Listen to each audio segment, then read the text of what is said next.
Le moule a séché pendant quelques jours. Et là, je pose la barbotine à l'intérieur pour vous montrer le processus du produit final. On laisse la barbotine environ de 30 à 45 minutes dans le moule.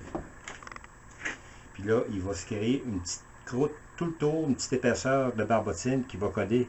On va vider le surplus, puis on va démouler plus tard.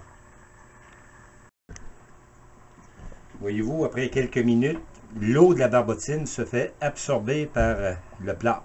Ça fait que je sens toujours mon moule rempli de barbotine.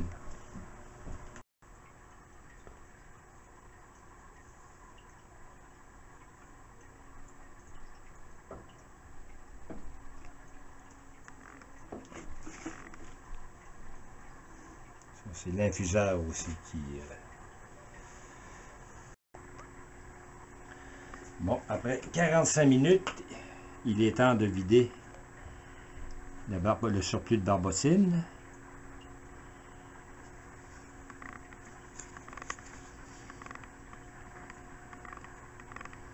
Je mets toujours le moule penché un peu pour empêcher qu'il se fasse des bulles d'air. L'écoutement, le surplus de barbotine va se vider tranquillement.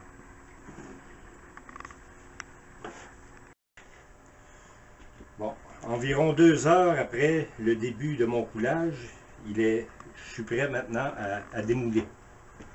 Alors j'utilise un espèce de petit couteau en plastique pour enlever le surplus de barbotine.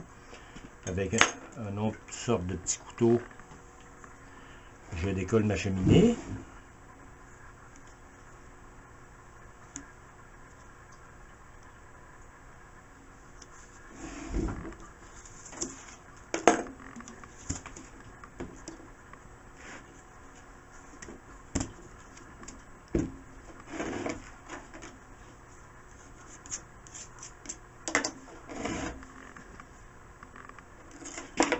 Je vais couper ma cheminée.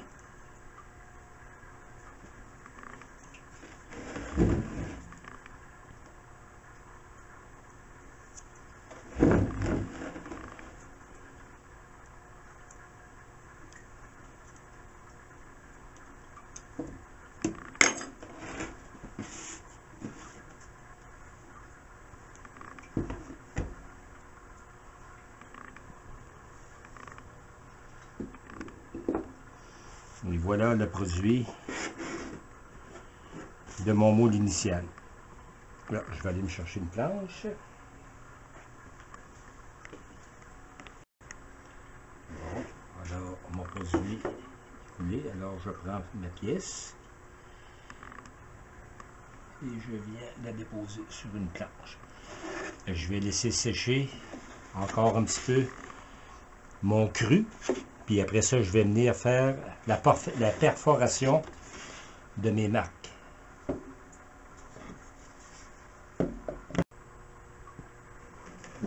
Alors pour l'infuseur, c'est le même processus.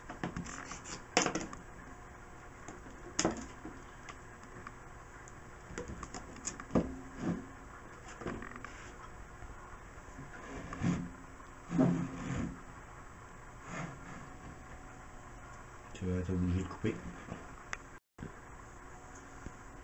Ça fait que je fais le même procédé. Je décolle ma cheminée. Et avec un petit couteau pointu, je vais venir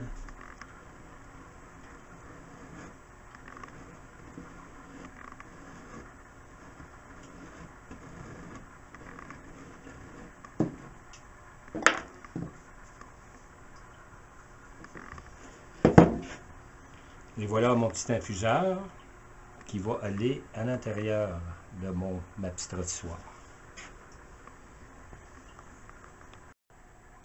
Bon, mon cru se solidifie de plus en plus, alors je vais percer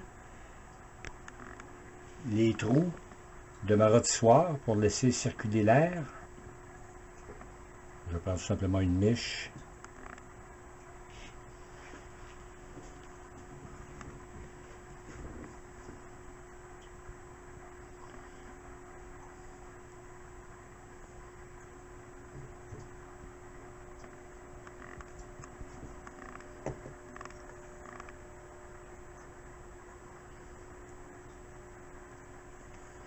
Je commence avec une certaine grosseur de neige. Je vais agrandir un petit peu.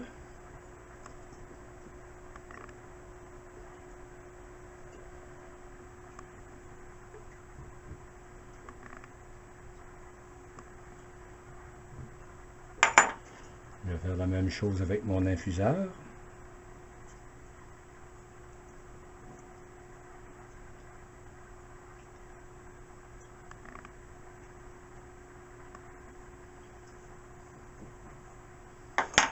Une fois que ça est fait, je laisse sécher complètement mon cru, là. Et puis là, je vais faire une finition avec une éponge puis un petit papier sablé. Où c'est ma ligne de division. Une fois que ça va être fait, je vais faire biscuiter cette pièce-là dans mon four à poterie. Puis la pièce biscuitée va donner ce résultat-là. Vous voyez l'infuseur, qui embarque dedans. Puis une fois ma pièce biscuitée, ben moi je vais l'émailler par trempage dans une espèce de bassin. J'ai de la glaçure transparente. Puis ça donne ce résultat-là.